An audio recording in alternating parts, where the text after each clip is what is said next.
आजादी हमें उपहार में नहीं मिली है, इसके लिए एक लंबी यात्रा करनी पड़ी है, आजादी की यात्रा। इस यात्रा में हजारों लाखों लोगों ने अपनी जान की कुर्बानी दी। 1919 जलियांवाला बाग।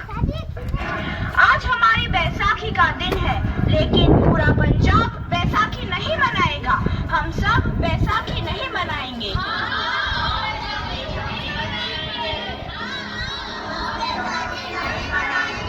जब तक हम अंग्रेजों को भारत से बाहर नहीं निकाल देते, पूरा पंजाब बैसाखी नहीं मनाएगा।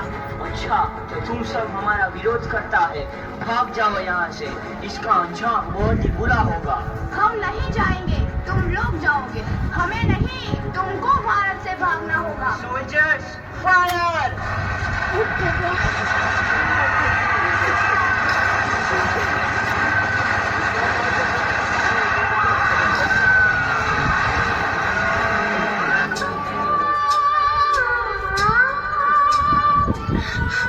ये जमीन हमारी, ये धरती हमारी, ये खेत हमारे। अभी थोड़ी देर पहले हमारी ये फसलें लहरा रही थी, पर इन अंग्रेजों ने हमारी फसलें बर्बाद कर दी। इन अंग्रेजों ने एक ही झटके में इन सब फसलों को काट दिया। अंग्रेजों, तुम्हारे इस अत्याचार से हम डरेंगे नहीं। इस अत्याचार का बदला लेकर रहेंगे। हम आजादी लेकर रहेंगे। जलियांवाला बाग हर हिंदुस्तानी की आंख नम कर गया। इस कांड में कितने मासूमों की आहुति चढ़ गई। इतनी हैवानियत से इंसानियत कत्ल कर दी गई। जलियांवाला बाग के हत्याकांड ने आजादी की आग में घी देने का काम किया।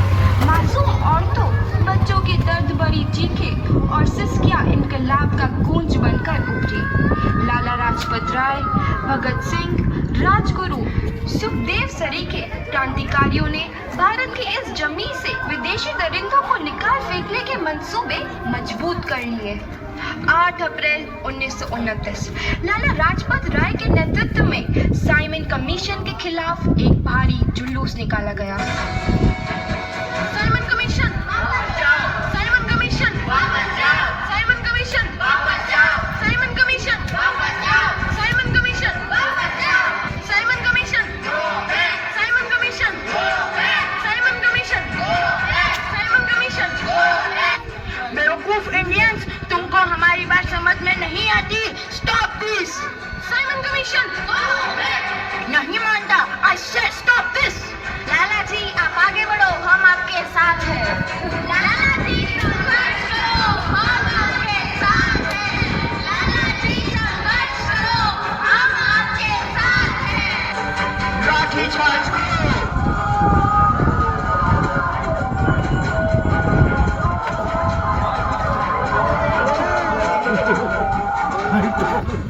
अरे लाला जी को तो बहुत गहरी चोट लगी है, उनका सर फट गया है।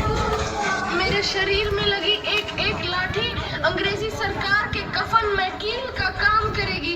ये आजादी की लड़ाई रुकनी नहीं चाहिए। ये जिम्मेदारी मैं तुम सबको सौंप कर जा रहा हूँ। लाला लाजपत राय की दर्दनाक मौत के बाद भगत सिंह, सुखदेव, राजगुरु वतन के इन मतवालों के खून में ऐसा उबाल आया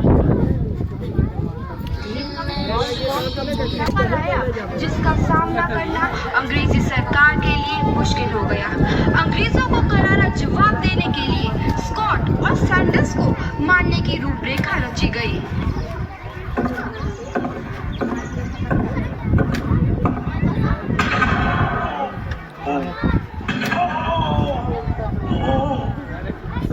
सैंडर्स मारा गया। चारों तरफ तहलका मचा था। दीवारों पर लिखा था, लाला जी की मौत का बदला ले लिया गया है। भगत सिंह समेत सभी वहां से फरार हो गए। 8 अप्रैल 1929 दिल्ली में ब्रिटिश सरकार की सेंट्रल लेजिस्लेटिव असेंबली की बैठक में 2 बम धमाके की आवाज सुनाई दी।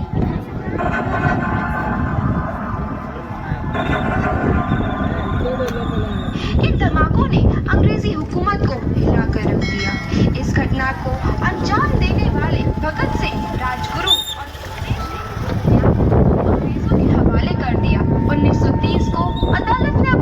फैसला सुनाया।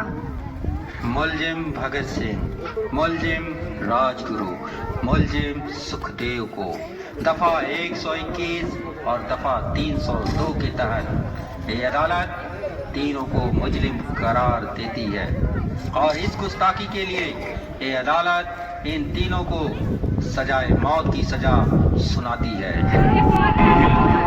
सरफरोशी की तमन्ना अब हमारे दिल में है, देखना है जोर कितना बाजुए कातिल में है।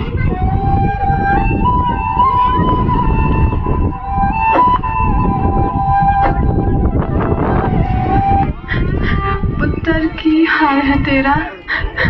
मैं चंगा हूँ माँ, फिक्र करने की कोई गल नहीं।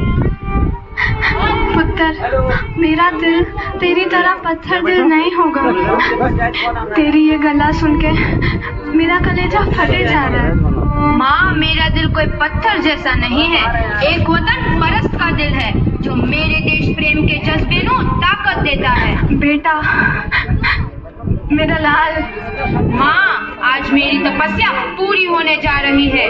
जे तू रोई तो मैंने तकलीफ होइया।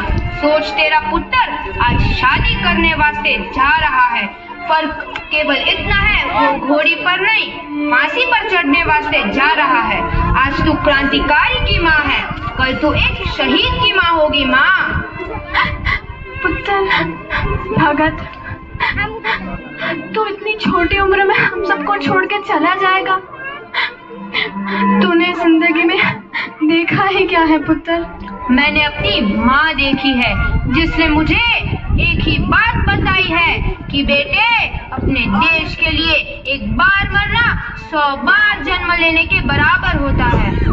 अच्छा माँ, अब आशीर्वाद दे, आखिरी बार विदाई लेने का समय आ गया है। भगत, मेरे लाल।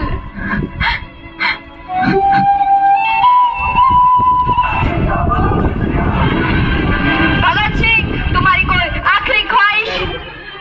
हमारे हाथ खोल दिए जाए।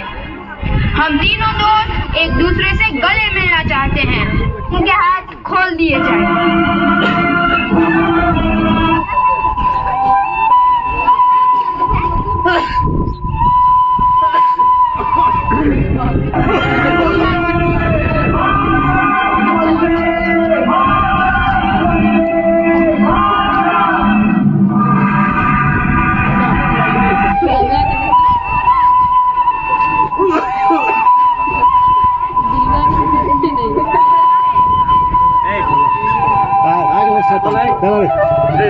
हर एक नौजवान के मन में आजादी की नई उमंग हिलोरे लेने लगी। अंग्रेजों भारत छोड़ो का नारा जोर पकड़ रहा था। सबने एक आजाद भारत का सपना देखना आरंभ कर दिया था। हर कोई अपने अपने ढंग से इस महायज्ञ में अपनी आहुति दे रहा था। सुभाष चंद्र बोस, रानी लक्ष्मीबाई, तात्या टोपे और मंगल पांडे जैसे शहीदों की कुर्बानी रंग लाई। 15 अगस्त 1947 को भारत आजाद हुआ।